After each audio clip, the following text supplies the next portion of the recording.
काही दिवसानंतर आचारसंहिता लागण्याची चिन्ह आहेत. या संदर्भात निवडणूक आयोग महाराष्ट्रातल्या एकंदर राजकारणाचा आणि निवडणुकीच्या व्यवस्थेचा आढावा घेत आहे. आणि म्हणून या निवडणुकांची आचारसंहिता लागण्याच्या अगोदर वेगवेगळ्या मतदारसंघांचा आढावा आपण क्रॉसलाईनच्या माध्यमातून घेणार आहोत. आज आपण नांदेड जिल्ह्यातल्या भोकर विधानसभा मतदारसंघाचा आढावा घेणार आहोत, ज्या विधानसभा मतदारसंघाची सध्या नांदेड जिल्ह्यात मोठ्या प्रमाणात चर्चा सुरू आहे. मी डॉक्टर दिलीप शिंदे क्रॉसलाईन न्यूजमध्ये आपलं स्वागत करतो आणि ही चर्चा करण्यासाठी माझ्यासोबत आहेत माझे मित्र पत्रकार विश्लेषक नरेश दंडवते. नमस्कार. नरेश, भोकर विधानसभा मतदारसंघ, ज्या मतदारसंघाचं प्रतिनिधित्व अशोकराव चव्हाणांनी केलं, त्यांच्या सौभाग्यवती अमिताताई चव्हाण यांनी देखील केलं आहे आणि आता त्यांची तिसरी पिढी शंकरराव चव्हाण, अशोकराव चव्हाण यांच्यानंतर आता श्रीजया चव्हाण ह्या निवडणुकीच्या रिंगणामध्ये आहेत. आत्तापर्यंत कोणत्याही पक्षानं वंचित बहुजन आघाडी जर सोडलं तर इतर कोणत्याही मोठ्या पक्षानं युतीतल्या किंवा आघाडीतल्या कोणत्याही एका उमेदवाराची उमेदवारी जाहीर जरी केलेली नसली तरी भोकर विधानसभेमधून मात्र अप्रत्यक्षरित्या श्रीजया चव्हाण यांची उमेदवारी जाहीर झालेली आहे असं आपल्याला आता सध्या तरी म्हणता येईल, कारण त्यांचा जो प्रचार आहे, एकंदर जी परिस्थिती आहे त्यावरून. मग श्रीजया चव्हाण या भोकरमधून विजयी होतील का? अशोकराव चव्हाण यांना पुन्हा एकदा नाराजीचा सामना करावा लागेल की भोकरमधील मतदार त्यांच्यावर जो प्रेम करतो तो त्यांच्या बाजूने कौल देईल, हा मोठा प्रश्न सध्या आहे. आणि मग श्रीजया चव्हाण यांच्या विरोधातला उमेदवार कोण, असाही मोठा प्रश्न सध्या तरी आहे. एकंदर ह्या परिस्थितीचा आढावा करताना तू खरं तर भोकरमध्ये राहणार आहेस, तुला काय वाटतं, काय परिस्थिती आहे? मुळात तर काय आहे की भोकर मतदारसंघाची त्रिभाजन झाल्यानंतर अशोकराव चव्हाण आणि अमिताताई चव्हाण यांनी प्रतिनिधित्व केलं. त्याच्यानंतर आता त्यांची तिसरी पिढी, तू म्हणतोस त्याप्रमाणे निवडणूक आखाड्यात उभे आहेत, गावोगावी जाऊन प्रचार करतात. विशेषतः म्हणजे सर्व अशोकराव चव्हाण प्रचाराची धुरा त्यांनी स्वतःच्या खांद्यावर घेतली. वास्तविक पाहता अशोकराव चव्हाणांकडे 12 मतदारसंघाची जबाबदारी आहे. असं असतानाही ते केवळ आणि केवळ एकाच मतदारसंघामध्ये ठाण मांडून आहेत. हा एक वेगळा विषय आहे. दुसरा मुद्दा असा आहे की भोकर मतदारसंघामध्ये जरी अशोक चव्हाणांना पक्षानं उमेदवारी जाहीर केली नसली तरी ते स्वतः जाहीर केले आणि त्या दृष्टीने प्रचाराला लागलेले आहेत. पण त्यांना वाटतं तेवढा विजय सोपा आहे असं मला वाटत नाही. एकंदरीत लोकसभा मतदारसंघाचा परवाचा जर आपण कल पाहिला तर भोकर मतदारसंघात फारशी भाजपला आघाडी मिळालेली नाही. अशोकराव चव्हाण यांचा पक्षप्रवेश होऊन देखील मतदारसंघामध्ये त्यांच्याविषयी नाराजी आहे. विशेषतः मराठा समाज, दलित, मुस्लिम या समाजाची निर्णायक मतं लोकसभेलाही पडले नाहीत आणि आता विधानसभेलाही मला वाटत नाही की तोच पॅटर्न, तोच कित्ता विधानसभेतही राहील. त्यामुळं अशोक चव्हाण आणि त्यांच्या कंपूला जरी वाटत असेल की ही निवडणूक एकतर्फी आहे, मला नाही वाटत ही निवडणूक एकतर्फी असेल. अच्छा, म्हणजे लोकसभेमध्ये जी काही नाराजी अशोकराव चव्हाणांच्या बद्दल ते एकदम भाजपमध्ये गेल्यामुळे जी निर्माण झाली होती ती ओसरली असं तुला म्हणायचं नाही? बरं, ती कायम आहे. शिवाय आता झालं काय, आता मागच्या काही दिवसापासून लोकसभेच्या निवडणुकीनंतर अशोकराव चव्हाणांनी मतदारसंघात जास्त लक्ष दिलं. हे लक्ष देत असताना मूळ भाजपचे जे होते आणि नवीन आलेले भाजपचे, नवीन आलेले म्हणजे जे प्रतापराव सोबत भारतीय जनता पक्षामध्ये आलेले किंवा अशोकराव चव्हाणांसोबत आलेले ना जी काँग्रेस सांगतो, गल्लत काय व्हायली की मूळ भाजपचे म्हणजे जनसंघापासून आणि त्यानंतरच्या काळात 95च्या पासून किंवा 90 पासून जे भारतीय जनता पक्षाचं काम करतात ते कार्यकर्ते मूळ भाजपा कार्यकर्ते. त्याचबरोबर प्रतापराव चव्हाण जेव्हा प्रतापराव पाटील जेव्हा 2019ला खासदार झाले आणि ते मतदारसंघात आले भोकरमध्ये, त्यांच्यासोबत काही त्यांचे मित्रमंडळाचे कार्यकर्ते आले.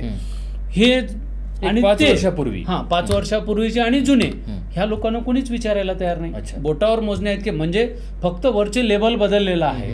म्हणजे राहुल गांधीच्या ठिकाणी पंतप्रधानांचा फोटो, JP नड्डांच्या ठिकाणी, म्हणजे माझं म्हणणं की वरचं फक्त चित्र बदललेलं आहे. स्थानिक पातळीवर तेच कार्यकर्ते आहेत, तीच चेहरे आहेत. पण सामान्य जनता मात्र याच्यात, सामान्य जनतेला काय झालं की अशोकराव चव्हाणांचा जो निर्णय आहे भाजपमध्ये केला तो रुचलेला नाही. आपण निवडणुकीत पाहिलं लोकसभेच्या, आणि तोच ट्रेंड मला वाटतं की आताही कायम आहे. सोबत जुन्या लोकांची नाराजी, नव्या लोकांची नाराजी आणि सोबत मतदारांची नाराजी. त्यामुळं एवढं सोपं निवडणूक आहे असं मला नाराजीचा नाही तो वाटत. सूर जो आहे तो अजून कायम आहे असं तुला म्हणायचंय. बरोबर. दुसरी गोष्ट अशी की विजयी होण्यासाठी वेगवेगळे आडाखे प्रत्येकजण बांधत असतो. येणाऱ्या काळामध्ये अशोकराव चव्हाणांची राजकीय, खरं तर त्याला काय म्हणतो आपण की परीक्षाच म्हणावी लागेल, आणि ह्या परीक्षेमध्ये ते किती यशस्वी ठरतात तेही बघूयात आपण. परंतु श्रीजय चव्हाण यांना आव्हान देणारा चेहरा हे आपल्याला बघावं लागेल. नाराजी एका बाजूला आहेच, पण ह्या नाराजीचं रूपांतर जर मतामध्ये करायचं असेल तर तसा चेहरा देखील या मतदारसंघामध्ये विरोधी पक्षाकडून असायला हवा. तो चेहरा आज तरी माझ्या नजरेमध्ये दिसत नाही. नाही, मुळात काय होतं की आपण 2 मिनिट थोडे मागची पार्श्वभूमी अशी सांगतो की लोकसभा निवडणुकीत वसंतराव चव्हाण हा काही चेहरा नव्हता. लोकांनी ही निवडणूक हाती घेतली होती. आता भोकर विधानसभा मतदारसंघातील तशीच परिस्थिती दिसून येते मला तरी. परंतु एक भाग असा आहे आणि दुसरा भाग असा आहे की मग हे सगळे अर्धे उमेदवार मॅनेज होतात असा एक ट्रेंड सुरू आहे. मग मॅनेज न होणारा बुद्धिमान माणूस आणि ज्याची काही समाजाची नाळ जुळलेली आहे आणि लोक ज्यांना प्रतिमा चांगली आहे असे जे उमेदवार आहेत, डॉक्टर माधव किनाळकर एक आहेत, पुन्हा उच्च शिक्षित ती दामिनी जाधव नावाची, या दामिनी ढगे नावाची एक इंजिनियर आहे, काय नाही तरुण मुलगी आहे, तिचे वडीलही गुत्तेदार आहेत व्यवसायानं, ते काम करायले ते मतदारसंघात काँग्रेसकडून त्यांनी मागितले. आता तिची कालच नियुक्ती झाली प्रदेश काँग्रेसची, तिची सरचिटणीस महिला आघाडीची. तरुण कार्यकर्ते आहेत, मुलीला मुलगी अशी जर निवडणूक लागली तर ती निवडणूक अटीतटीची होईल. भोकर मतदारसंघामध्ये आज जर आपण चित्र बघितलं तर नुकत्याच वर्तमानपत्रामध्ये माधवराव किनाळकरांचं आता तो नाव घेतला, त्यांच्या वाढदिवसानिमित्त छापून आलेल्या जाहिराती ह्या काहीतरी व्यक्त करणाऱ्या होत्या की हा चेहरा ह्या मतदारसंघामध्ये येईल असं काहीतरी सांगणाऱ्या होत्या. दुसरी गोष्ट आता काही जसं पप्पू कोंडेकर आहे. 2 मिनिटं तुला हाच विषय. मी मूळ भोकरचा आहे. डॉक्टर साहेबांना मी आजपासून नाही ओळखत, माझं जन्मजात मी त्यांना ओळखलेलं आहे. 10 वर्ष ते राज्याचे आमदार होते, मंत्री होते. परंतु डॉक्टर साहेबांचं वैशिष्ट्य असं आहे की त्यांची जी नाळ जुळायला पाहिजे गावातल्या राजकारणाशी, गावगाड्यांशी, ती नाळ जुळत नाही. डॉक्टर साहेब आता आपण म्हणालो की पुस्तकी किड्या त्यांच्या व्यक्तिमत्वाबद्दल आपण थोडासा प्रकाश उशिरा टाकूयात, ह्या भागात मध्येच टाकूया, पुढच्या भागात त्यांच्याबद्दल लोकांची अपेक्षा नाही, ह्याच भागात आपण बोलणार आहोत. पण सध्या जर तू जसं म्हणालास की भाजपकडून श्रीजया चव्हाण हे एकच नाव सध्या समोर आणल्या गेलेलं आहे, तसं काँग्रेसमध्ये जसं बालाजी गाडे आहेत, पप्पू कोंडेकर आहेत, त्याच्यानंतर बाळासाहेब रावणगावकर आहेत, गोविंद बाबा गौड आहेत, त्याच्यानंतर नागनाथ घिसेवाडी यांची भूमिका काय राहील हा देखील महत्त्वाचा प्रश्न आहे. तू जसं आता म्हणालास की इंजिनियर दामिनी ढगे यांचं देखील नाव चर्चेमध्ये मोठ्या प्रमाणात आहे. आणि असं मी ऐकलंय आणि माहिती करून घेतली की यांचा एक राऊंड मतदारसंघामध्ये संपर्काचा पूर्ण झालेला आहे. म्हणजे एक सक्षम चेहरा म्हणून दामिनी ढगे यांच्याकडे बघितलं. दामिनी ढगे शिवाय दुसरी कोणतीही महिला या भागामध्ये उमेदवारी मागताना आपल्याला दिसत नाही. म्हणून यदा कदाचित जर काँग्रेसनं ती जागा काँग्रेससाठी सोडून घेतली आणि दामिनी ढगे यांना जर तिथं उमेदवारी दिली तर एक चांगली लढत या भोकर मतदारसंघामध्ये होऊ शकते.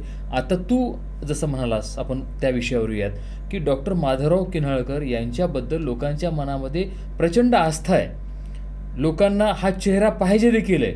आणि तू मंत्री राहिल्यामुळं, आमदार राहिल्यामुळं आता त्यांना नवीन काहीतरी आपल्या बाबतीत सांगायची गरज त्यांच्यासाठी राहिलेली नाही.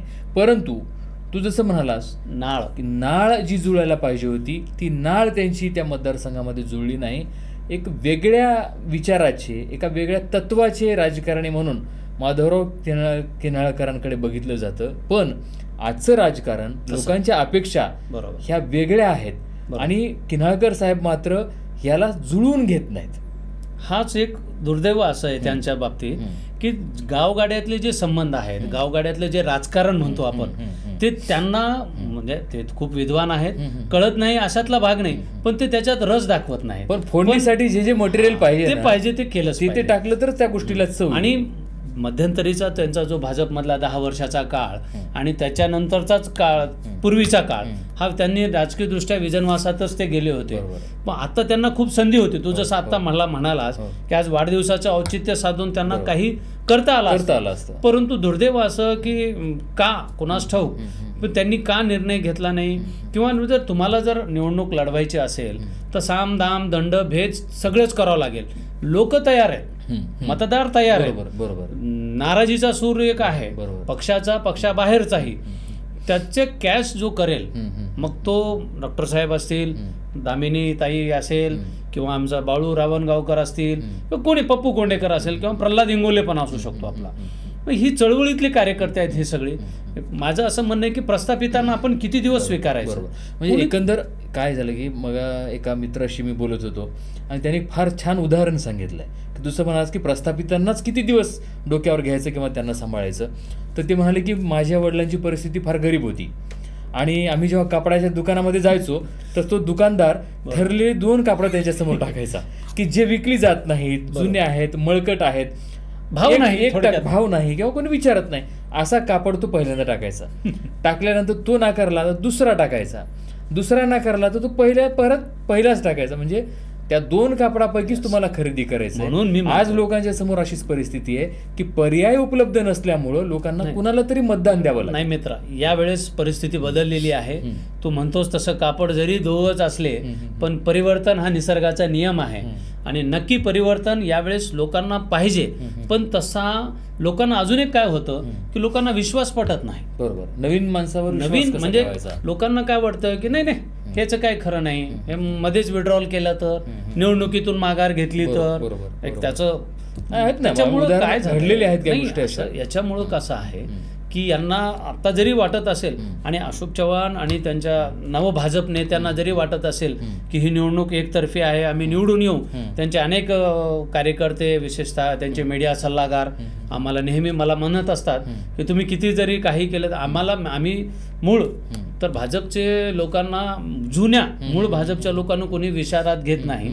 पण तो जो सूर आहे म्हणजे नाराजीचा सूर, त्याचा फटका नक्की मला नाही वाटत शकतो. अगदी खरं तर आता नेमकं ज्याला आपण महाविकास आघाडी म्हणतो, महाविकास आघाडीकडून नेमकं उमेदवार कोण राहू शकतो, वंचितचा उमेदवार कोण राहू शकतो, आणि त्या भागामध्ये आदिवासी समाज मतदार देखील मोठ्या प्रमाणामध्ये आहे.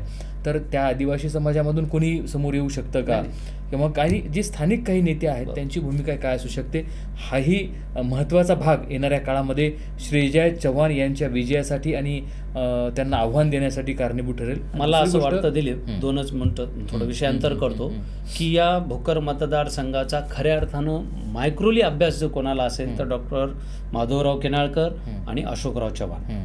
त्यातल्या त्यात अशोकराव चव्हाण यांचं म्हणजे या मतदारसंघावर एवढं प्राबल्य आहे, एवढा अभ्यास आहे की त्यांना हे नक्की माहिती आहे कोण्या जातीचा मतदार कुठं आहे, कोण त्याचा मास आहे. म्हणून त्यांनी आत्ता नव्हे तर मागच्या काही 6 महिन्यापासून एक माणसं हेरायला सुरू केली. पण काँग्रेस किंवा अन्य जे विरोधी लोक आहेत हे अजूनही गाफील आहेत. मी काय म्हणतो की ही जी संख्या आहे उमेदवारी मागणाऱ्यांची ती खूप आहे त्या मतदारसंघामध्ये. बरोबर. त्याच्यामुळं मग जर माझा असं एक अनुमान आहे की जर जे लोक आज उमेदवारी मागत आहेत, कोणाला एखाद्यालाच उमेदवारी मिळेल एखाद्या पक्षाकडून, पण बाकीच्यांनी जर बंडखोरी केली आणि आपली उमेदवारी कायम ठेवली तर त्या ठिकाणी मतविभाजन होऊ शकतं आणि त्याचा फायदा देखील श्रीजय चव्हाण यांना मिळू शकतो. जर 1 to 1 ज्याला आपण म्हणतो ना, दोघांमध्येच नेक टू नेक दोघांमध्ये जर लढत झाली तर मात्र फार मोठं आव्हान भाजपच्या उमेदवारासमोर उभं राहू शकतं. उमेदवार विरोधी बाजूला जेवढे जास्त तेवढी विजयाची शक्यता श्रीजय चव्हाण यांच्यासाठी जास्त असणार आहे. म्हणून येणाऱ्या काळात नेमकं विरोधात कोण येईल यावरून देखील ह्या मतदारसंघाचं भवितव्य ठरणार आहे. आणि म्हणून येणारा काळ आणि अवघ्या काही दिवसांमध्ये हे चित्र स्पष्ट होईल. त्यावर देखील आपण पुन्हा चर्चा करणार आहोत. पुढचा मतदारसंघ आपण घेणारच आहोत, त्या संदर्भात आपण चर्चा करूयात. आपण जी काही चर्चा करतो ही पारदर्शक, स्थानिक पातळीवर, ग्राउंड लेवलला जाऊन आपण तेच सांगलो, सर्वसामान्य लोकांसोबत चर्चा करून आपण हे मतं मांडत आहोत. म्हणून कोणत्याही पक्षाची बाजू न हेतू घेता, नाही, हेतू एवढाच कोणत्याही आहे पक्षाची न बाजू की घेता एक हे सगळं वास्तव ते समाजासमोर आलं पाहिजे. वास्तव विश्लेषण. त्या राजकीय पक्षाच्या नेत्यांनाही याच्यातून काही बोध व्हावा, हा देखील हेतू उद्देश आहे. एवढाच आहे की शुद्ध हेतू एवढाच आहे की ते कळलं पाहिजे अगदी. की तुमच्याही काही चुका होत असतील तर त्या सुधारल्या पाहिजे. नक्की नक्की नक्की एकांगीपणे न जाता सर्वांना सोबत घेऊन सर्वांनी राजकारण करावं बरोबर. आणि ते जनतेच्या हिताचं ठरावं, बरोबर. एवढी अपेक्षा ठेवून आपण या ठिकाणी आजचा हा भाग थांबूयात. पुन्हा भेटूयात नवीन मतदारसंघासह. नमस्कार. नमस्कार.